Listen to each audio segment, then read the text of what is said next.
Hey, Mr. Rambisi. Stop it. Oh, hello. Mr. NPC, good morning. Good morning. Good morning. You got my What emails, class are you right? doing right now? Yes, I did the homework assignments, right? Yes, I got sir. everything. Probably doing Yeah, Spanish. it's in. You should have got. You should have got my Dude, the my Spanish teacher return doesn't that I received. know how to teach. Okay, thank you. Okay, Actually, no he problem. just makes us like read Spanish passages that we don't even understand. So I always have to use Spanish dict to I had a translate math everything. teacher like that. Like I don't get how I'm supposed to learn All right, Spanish. we'll get that started way. in a minute. We still got like a minute or two left. Because we're supposed to know how to read Spanish. Like my Spanish 1 year was like cut in half by coronavirus, so I don't know anything.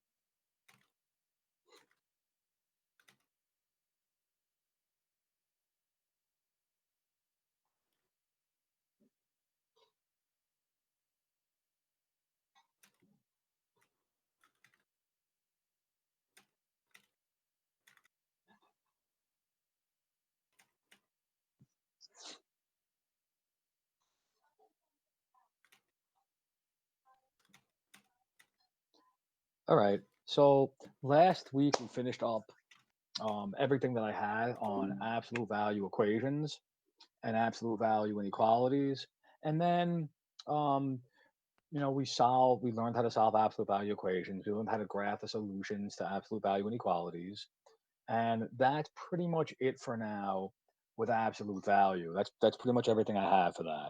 So now I'm going to change gears slightly and look at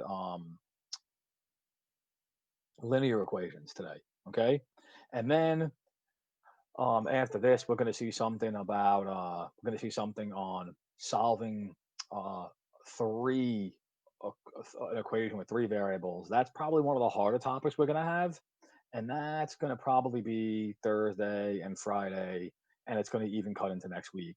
That's a tough topic, but I'm going to work through that slowly so that you get a chance to really grab all the information. And then after that, we'll have our first like exam. All right. So I'll talk about that probably next week because I'm not going to get there this week anyway. All right. So anyway, let's finish. We're almost done with this chapter. It's just this and one more topic.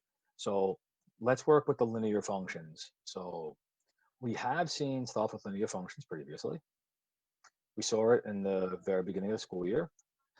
How can you use a linear function to model and analyze a real life situation? Well, a linear function is nothing more than a line. Okay, it's just a line. And lines can be used, okay, to model real life situations when we have things that are growing or falling or even staying the same. Let me illustrate what I mean this way. So we've seen examples where we have lines where the line's increasing. Okay, that's a line. That's a linear function, right? This is a linear function. Here's another example of a linear function. That's a linear function as well. And this is the boring example, but it's still an example. Okay, that's another linear function. So all of these items are lines. They're all linear functions. Okay, this would be a linear function that with a positive slope, and I know that because the line's going up. This would be a linear function with a negative slope because from left to right the line's falling. And this one you learned it as the constant function on like the first early in the year we talked about it. It's called the constant function. Doesn't look good. Let me fix that. And the constant function is still linear. It's just a special type of line, but it's still considered linear. So these are all examples of linear functions. Okay. So those are the major types that I can think of right now. Okay, how to model these and analyze real life situations. Well, we're going to do a little bit of that today, but these ones are going to be basic. The ones that are more complicated are going to involve using software or a calculator to do. So let me talk about that. Today, we're going to be writing equations of linear functions using points and slopes. So this is today. And then tomorrow, we'll find lines of fit and lines of best fit. You will not be doing this by hand. You'll be using a calculator for this. All right, well, I know that we're not in the classroom and I can't hand out a calculator. So if you don't have one, that's okay. There's online software that will do the same thing the calculator would do. So if you don't have a calculator, no worries. We can use free online software that does the job just as well. Okay, so no worries there. Okay, but that's not today anyway. All right. Writing linear equations. So this is like I'm going to spend some time here going over what this stuff is because if we don't know what these things are, then you're right, we can't really do any of the examples. So I really want to make sure we understand everything here, and I'm going to sit in this little area for a little while explaining everything. Are there any questions about anything I've said thus far? Anything about anything here? Are we clear on what we're trying to do? We're trying to write a linear function. Yeah. Okay, great. So if there aren't any real questions, then let me dive in and go into what it is that we're trying to handle here and how things are going to look. So in previous courses, okay, in previous courses you've taken, you should have seen this slope intercept form before. So the slope is m and the y-intercept is b. This equation y equals mx plus b. You should have seen this previously. Okay, um, m, and I tell you here, the slope is m and b is the y-intercept, and that's the equation of a line in slope-intercept form. All right, I'm going to answer my questions using this variation, slope intercept form. This is the way I like to answer my questions in these terms. All right. So when somebody asks you to write the equation of some linear function, they're really asking you to do this. They're asking you to write out y equals mx plus b, but you're going to have to find out what m is. That's going to be some number, and b is also going to be some number. Okay. So you're going to find both of these values. That's kind of the goal. Now, how do you find the values? Well, one of the ways you could find them is this form, point slope form, which is right here. Now, y minus y1 equals m parentheses x minus x1. You may or may not have seen this. If you have, great. If you haven't, you actually have, you just saw it in another variation. Let me show you what I mean. You saw this as m equals y2 minus y1 over x2. I don't want to write the twos. I'm sorry. Let me erase the 2. Minus x1. How do you go from this to this? Well, what happens is to go from this to this, what they did is really they cross multiplied. If you do y minus y1 times 1, you get y minus y1. When you do m times x minus x1, it's just m parentheses x minus x1. So in other words, by cross multiplying this, you end up with point slope form.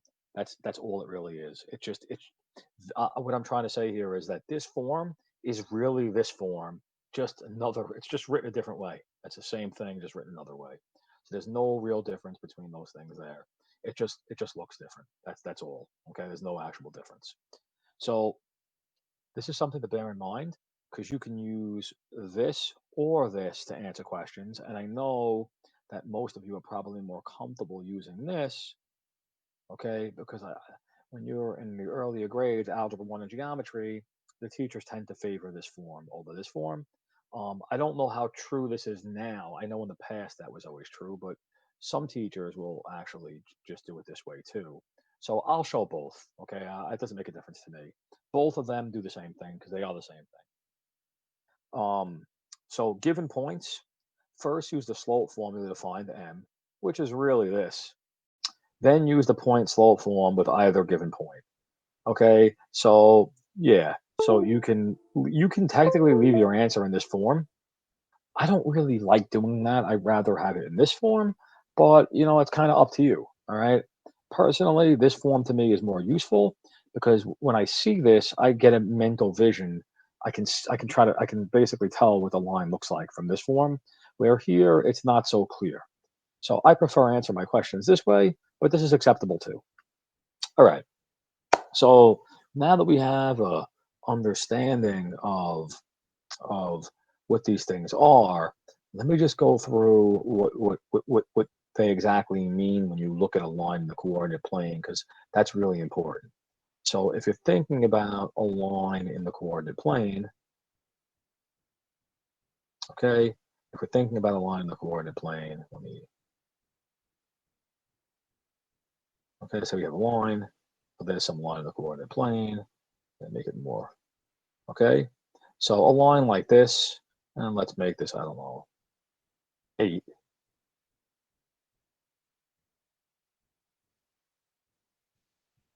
Okay, so that's 8, okay? So let's say this line is going up to right 1. If it's going up to right 1, that would be something like y equals 2x plus 8. The slope right here,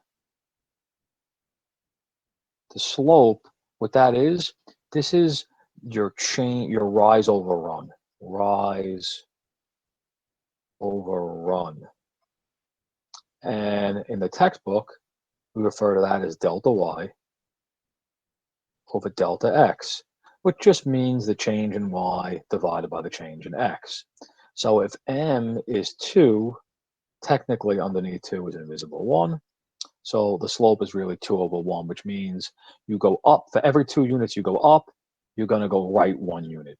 So from here, I can go up to right 1, go up to right 1, up to right 1. I can do that forever, and that will extend my line in each direction. Okay, I can keep going up 2 and right 1 indefinitely and connecting all those dots. And when I connect all those dots that I get by doing that, that is I get the line. Okay, so that's what the slope is. Now the y-intercept, that's simply where the graph hits the y-axis. So this is the y-axis right here. This is the x-axis right here. You know, this is x, this is y. And this graph hits the y-axis at a value of 8. So 8 would be my y-intercept. Okay, that just tells you where it intersects the y-axis. That's all. Okay, so that's basically it for that. Any questions on anything there? Anything at all?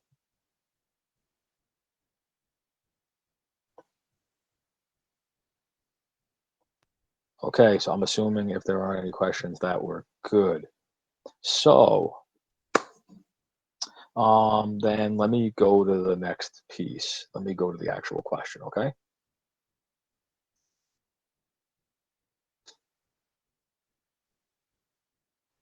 Okay, so we'll do a question together, okay? This one, and then I'm going to give you one that's just like this, okay? Well, very similar to this, not just like it, but similar idea, and then you're going to solve that one by yourself, all right?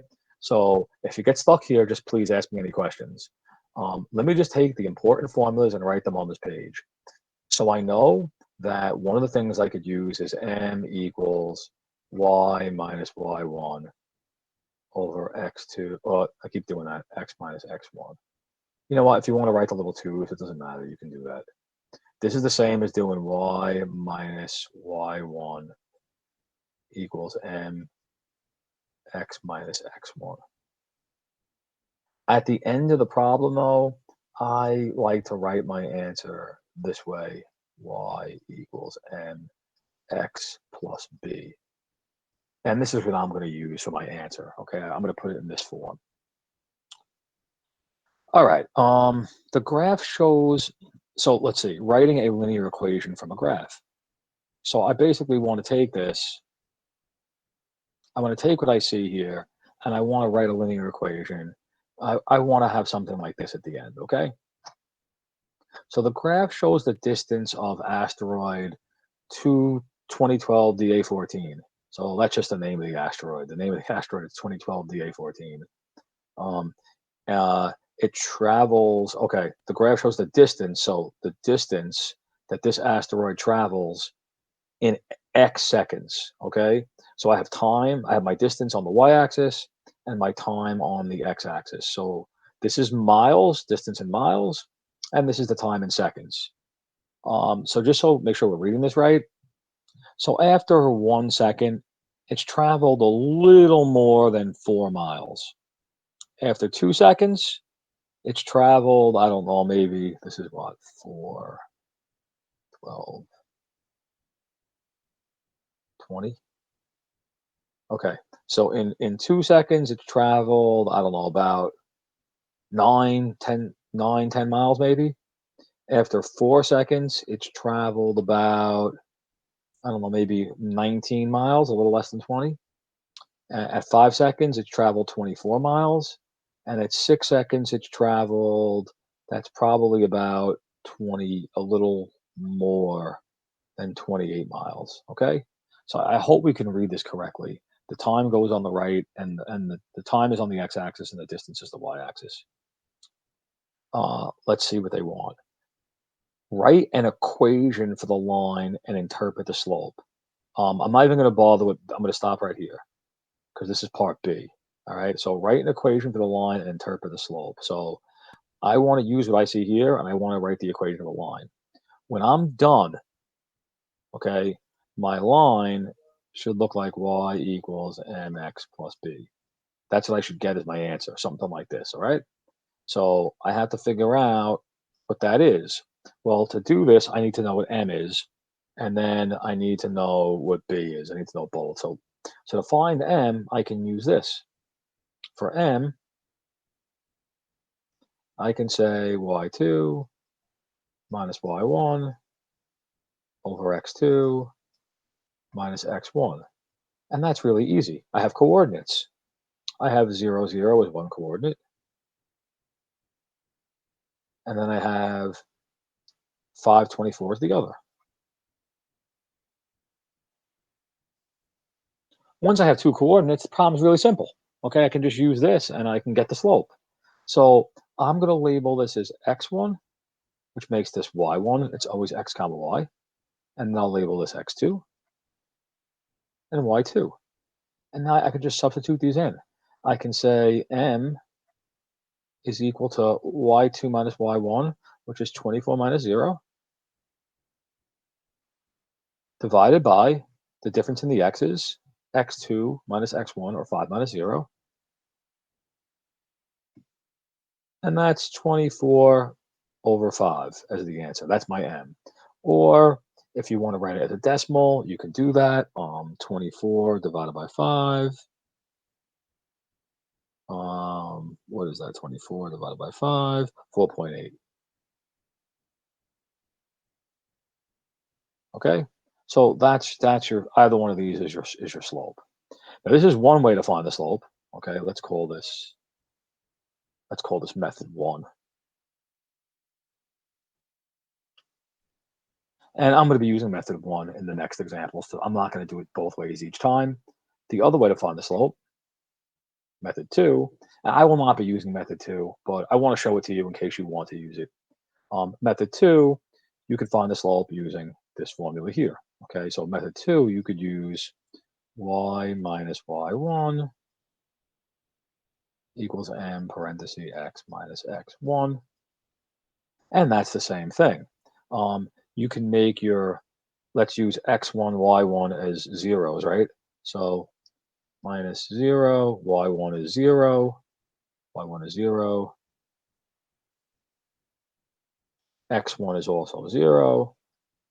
The ones that are just say y and x, those are just y2 really, and x2 really. So if you want to put a little 2 in there, you can for those. So the value of those, x2 is 5, y2 is 24. Okay, so really it's y2 minus y1, or 24 minus 0.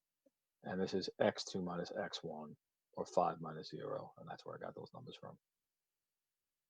And if you solve this, it's the same thing.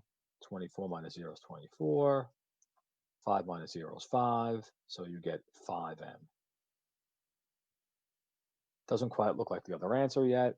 That's because m's not by itself. Just simply divide by 5 on each side. And then m is equal to 24 divided by 5, which is the same as 4.8. Okay, do not do both methods. just choose one or the other. My personal one is this one, method one, but that's me. If you want to use this, feel free. You can. They're the same thing. They're just written different ways, but they really are the same thing. All right. So that's what I have for my slope. My slope is 24 over 5 or 4.8. So I'm still not done. So I know y equals 24 over 5x plus b, right? Because the equation is y equals mx plus b. So I need to figure out what b is, but that's super easy. B is the y-intercept, and I can just look at the picture and see. I can see that the y-intercept, it's hitting the y-axis at the origin, okay? Since it hits the y-axis at the origin, that means b is 0. So in other words, the equation is y equals 24 over 5x. Well, I don't have to write plus 0 because that doesn't really make it, the plus 0 is irrelevant. It doesn't need to be written. So this is my answer. Okay, that is the equation of the line. Or if you prefer, y equals 4.8x. That's the same thing because 4.8 and 24 over 5 are the same exact value. Are there any questions so far? Anything at all? Anything? Can you just Yeah, go over it one more time? sure, sure. So let's go back to the top, okay? Um, the question is asking you to write an equation of the line, okay?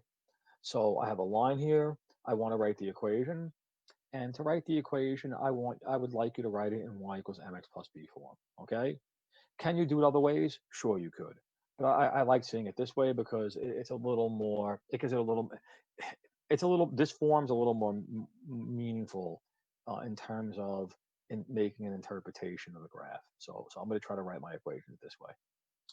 Okay, to do that, the things you need, the ingredients that are required, you need to know m, which is the slope, and b, which is the y-intercept. Okay, so we have to know the slope and the y-intercept. Okay, those are the things we need to know. Okay, those two things. So how do we find the slope and y-intercept? Well, actually, the y-intercept is super easy. The y-intercept is where the graph hits the y-axis. So you could actually just look at it and say, oh, here's the graph. Oh, it hits the y-axis at 0. So I know because the line hits the y-axis at 0, I know right away that b is 0. Okay, that takes like 2 seconds. You could see where it touches, okay? So I know b is 0. The work comes finding m in this question. Okay, m is the slope. Not for nothing, but I know the slope has to be positive because this line, as I go right, the line is going up. Okay, so as I move right, the line goes up. Therefore, I know m must be a positive number. So I also know that m is greater than 0. It's positive. That's just by observation. Okay, no math, just looking at it, I know it's got to be positive. All right. Um, Now, how do I actually get the slope? Well, there are a couple of ways. Method one, which is what I'm going to use here, okay, just uses the form that you learned in other classes to find the slope. You do y2 minus y1 over x2 minus x1. So I need two coordinates, okay? One coordinate is right here, the origin. The origin's coordinate is 0, 0. The other coordinate is given, 524. Okay, so I want to do y2 minus y1 over x2 minus x1. So I can do 24 minus 0, that's y2 minus y1, divided by x2 minus x1. In this case, 5 minus 0. And that leaves me with 24 over 5. And if you take out a calculator and do 24 over 5, you'll see that you get 4.8. And it's up to you. You can leave your answer in either fractional form or decimal form. That's your choice, okay? But both of these are right. So these are my m's. This is my m, okay?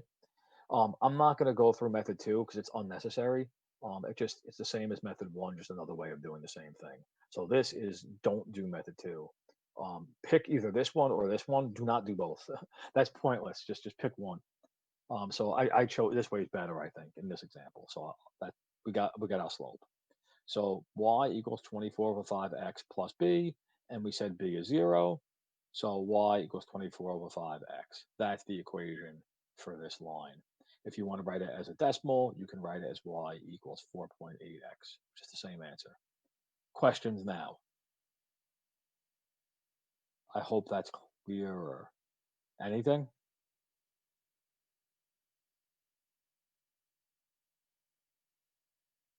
Okay, so I now have to interpret what this stuff means here. Okay, so let's interpret what this means. So okay, I could actually, it might be easier to do the interpretation as 4.8x.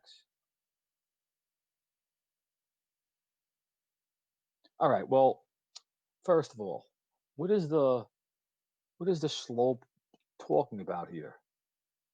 Isn't this 4.8? That's okay, over 1. So basically, two ways of thinking about this. This asteroid moves 24 miles, or moves. It travels 24 miles every 5 seconds. Or it travels 4.8 miles every second. Okay. The y, remember, m is delta y over delta x. The y value is distance, and the bottom is time. So here we're talking about the change in distance, that's the numerator, over the change, those little triangles mean change, over the change in time.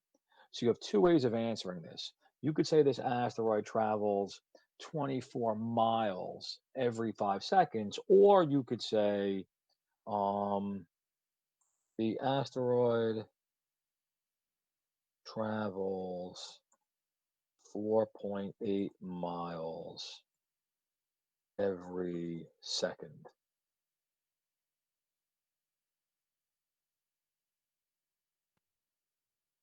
Okay, the asteroid travels 4.8 miles every second. Both of them are right. They're the same thing. One's reduced and one's unreduced. Okay, so that's what this means. The value of the y-intercept just means that at time 0, it hasn't moved at all. When the problem starts, the asteroid's just okay. The problem starts. It hasn't moved yet, or hasn't traveled anywhere yet. So that the y-intercept isn't really very meaningful here. That's basically it. The asteroid travels 4.8 miles every second. That's what I get from the slope. And at time 0, it hasn't moved at all. That's part A. Part B, the asteroid came within 17,200 miles of Earth in February 2013. Okay, about how long does it take the asteroid to travel that distance? So, okay, wait, it traveled 17,200 miles, and I want to know how long it took to travel that distance. So it's traveled 17,200 miles. And the question is how long? How long does it take? All right. You got to be careful here. We know the equation is y equals, I'm going to use the full point x variation of it. It's the same thing though. Okay. Now going back up, this is distance, and we want to know how long. So if you go back up, distance is the y-axis. So we know that what y is. The time is x, and that's unknown. So look, we know that y must be 17,200 because that's a distance in miles. Okay, so I want to know how long. X is what's unknown. How long it took is x. That's missing. I don't know what that is. I have to find that. So this problem becomes really easy. All I have to do is put 17,200 in for y. And then I don't know what x is, so I'm going to leave it. I have to solve for x. That's super easy. Just get x by itself by dividing each side of the equation by 4.8.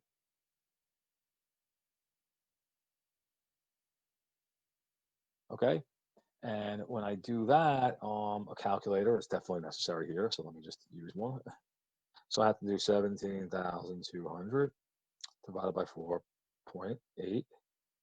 I have x is approximately, I solve for x. X is approximately 3, 5, 0.83, and then 0.33. Okay, extended because that just keeps repeating. Is that okay? I hope that's okay. That's in seconds, by the way. That's in seconds. Maybe I don't want to answer this in seconds because I can convert this to minutes. If you want to convert this to minutes, you can simply divide by 60 because every 60 seconds is 1 minute. And I did it wrong. Why did it not work out? 3, 5, 8.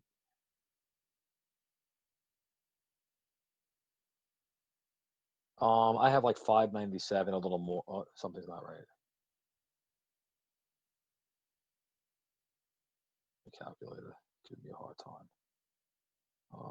3, 5, 8, 3, 3. That's why it's giving me a hard time. 3, 5, 8, 3. 59.7 and change. So it's about 59.7 minutes. This is minutes now. And if you don't like that answer, 59.7 minutes is almost 1 hour, right? So any one of these answers could work. You could say 3,583 seconds, which is around 59.7 minutes, which is almost a full hour. So it's basically up to you. Normally, these questions will tell you, they'll lead you. It'll say approximately how many hours or how many seconds or how many minutes. If they do that, then you have to convert it into the right unit. But this question didn't say that. It just said how long does it take. So they left it wide open.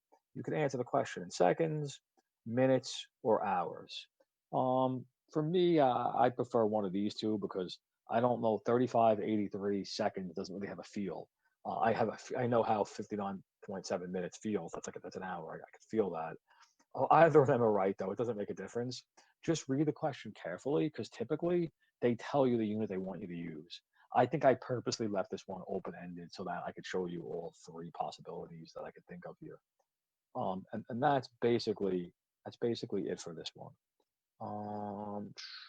Any questions on this at all? Anything at all?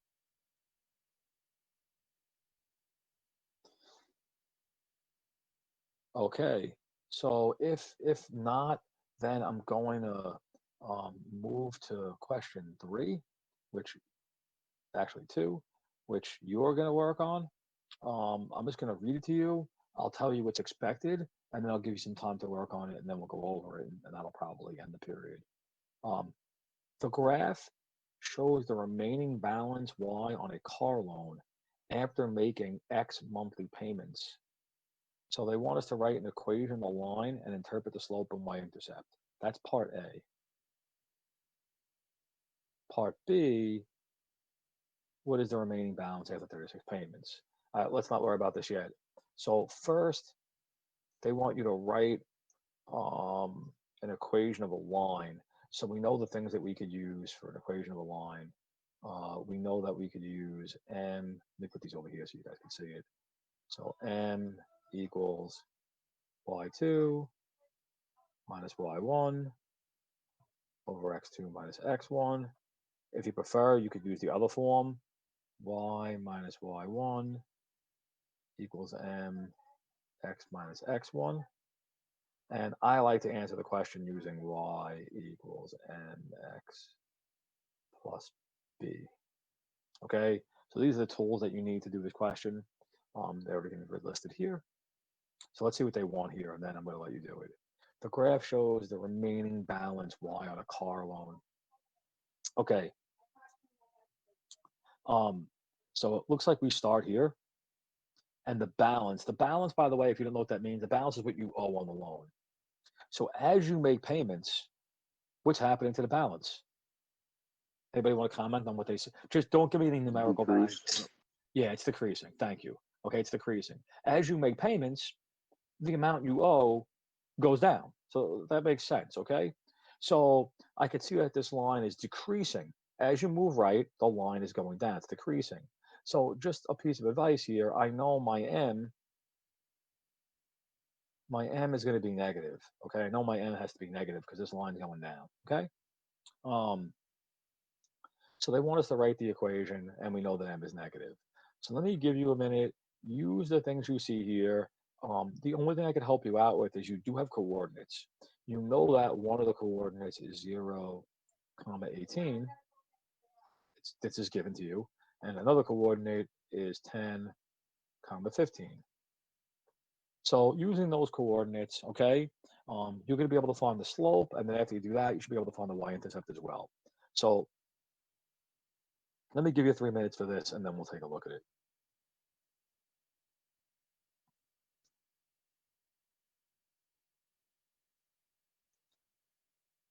Okay, so take the next couple of minutes and try to find um, the equation for this line. It's pretty easy, actually. And after you do that, if you can also go on and try to figure out how much money you'd owe after 36 payments.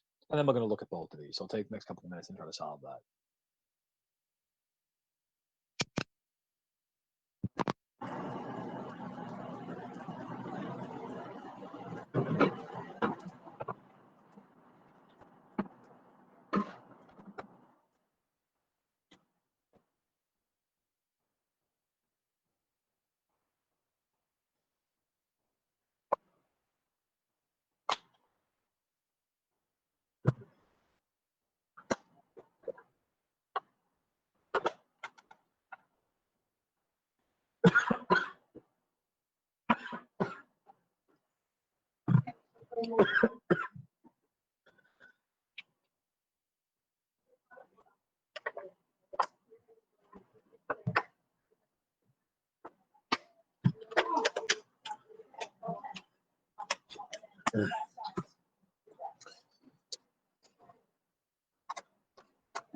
This is one.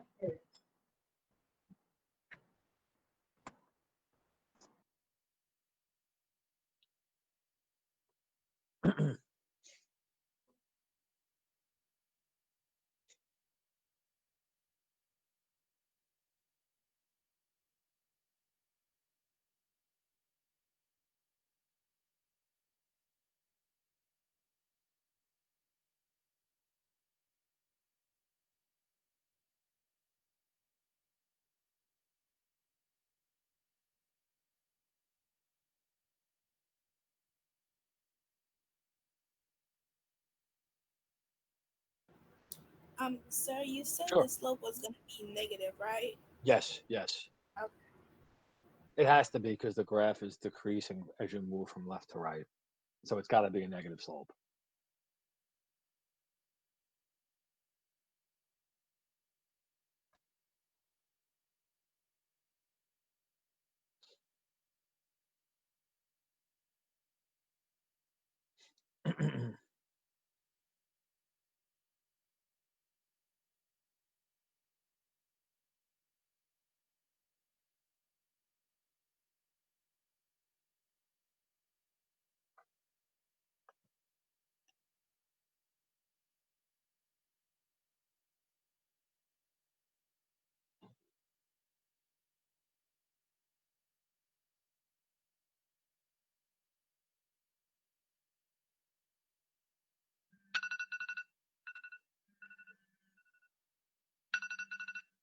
Okay, so let's take a look at this thing then. Okay, based on what we see here, we can find the slope using these two coordinates. I have 0, 18, and 10, 15. So I can just label this as x1, y1, x2, y2. And this is fairly easy enough, right? We can do y2 minus y1. So that's going to be 15 minus 18, right? Y2 minus y1 over 10 minus 0. And when I do that, I have 15 minus 18 is negative 3 over 10. So I see I get a negative answer. And if for those of you who prefer decimals, negative 0.3 is the same thing. Okay, so either one of these is the same. So that allows me to write my equation of the line as y equals negative 3 tenths x plus B. In my opinion, getting B is the easiest thing to get because all you have to do to get B is just look at the diagram. B is the y-intercept. It's where the graph hits the y-axis. So here's the y-axis, and I see the line hits the y-axis at a height of 18. So in other words, y equals negative 3/10 x plus 18. Right? Because the y-intercept B is just where it hits the y-axis, and it's at 18. There's the equation. Okay, and notice again the negative slope, which makes sense. That means I go to get from point to point, I have to go down 3 units and right 10 units. So 18 down 3 would be 15, and then right 10. I can do this over and over. Down 3, right 10. Down 3, right 10. Down 3, right 10. Okay, I can keep doing that over and over and over. And eventually, well, this problem won't make sense if you go below the x-axis. You're going to have a negative balance, which makes no sense. In this problem, in the context, you can't owe negative money. All right, so once your balance goes to zero, the problem's over because your bill's gone, the loan's paid off. Okay, so sometimes you have to look at questions in the context of the example. So this is the equation, and what this means is, now this is a little confusing. You're paying negative 3/10. Well, what's that? Well, this is thousands, right? So this is in thousands. If you were to do negative 3/10 and convert that into thousands by multiplying it by 1,000, you're going to get negative 300. And well, what that is it's negative because it's actually, so this is cash, right? It's money. It's negative because we're losing that each month. We're spending that. So to us, it's minus 300. Every month we're shelling out $300. So what you just found really by doing this, the slope of negative 3/10 represents how much we pay on this loan each month. And in this case, that represents $300. In this case, we spend $300 per month. Okay, so that's kind of what happened here. The negative 3/10, if you multiply that by, because it's negative 3/10 of in thousands, okay, or negative 0.3 of in thousands. If you multiply that, you're going to get 300. That's really what we're spending each month, okay? We're spending $300 per month. That's what this represents. The negative just means because it's money that's coming out of our pocket. We're not gaining that money, right? We're spending it, so it's a loss to us. And that's really what that represents. Okay, so we identify that. I also want to identify the slope, which I did not do in my writing here. The slope, the y-intercept. I mean, the y-intercept. So in this case, the y-intercept is 18. Well, the y-intercept is not really 18; it's 18,000, right? So 18,000.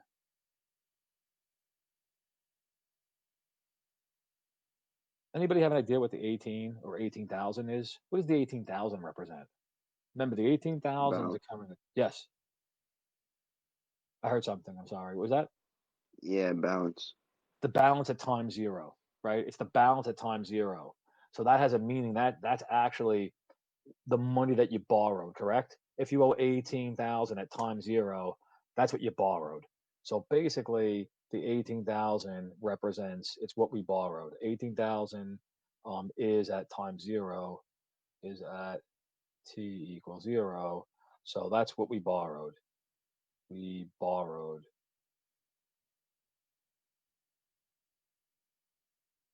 18,000.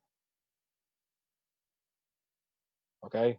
Now I don't want to say that the car is worth 18,000 because maybe we put some cash down too. So this is just what we borrowed. That's what the loan is. We took a loan for 18,000. Okay, to help pay for this car. Okay, so this car loan, we borrowed 18 grand to help pay for it. Okay, so that's why at time zero you owe 18,000. That's when you first borrow the money. The problem just starts. You borrow the money when the act of borrowing the money starts the problem, and then each month you're making a payment of $300 until eventually the car is completely paid off. All right, so that was A. Really quick B, because the time is running out. B, what is the remaining balance after 36 payments? Let me just write down the equation. So y equals negative 3/10 x plus 18. So what is the remaining balance after 36 payments? So I want the balance remaining,